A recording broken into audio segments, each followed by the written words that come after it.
Както не мога да се наситя на книгите на Storytel, така не мога да се наситя да идвам да снимам в Резонатор Хъб, да гледам как озвучават книгата "Тихо, за това не се говори". Това отзад, дето чувате да трака, тя не знае дори, че снимам, е моят наратор в Storytel и моят редактор на книгата "Тихо, за това не се говори". И сега идва да чете за пореден път. Кажи колко часове четеш? Ти пък ме изненадваш всеки път, като виждам днес и пак е с оръжието пред себе си. Колко часове, леле? Ами днес имам колко? 3 часа запис. Ама това вече е трети или четвърти път, мисля, че. Да, четвърти път е. И така не е толкова лесно, колкото изглежда. После имаме поправки. Какво правиш, освен колко часове четеш, въпреки че казаха, че си от бързите? Вътре пиеш, ядеш, почиваш, не почиваш, какво правиш?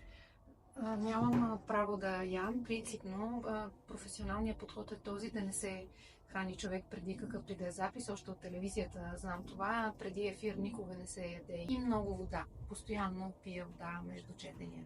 Колко страници успявам да прочета наведнъж и дали това го прави всеки или... Чакай, спри са. Втора част. Втора част.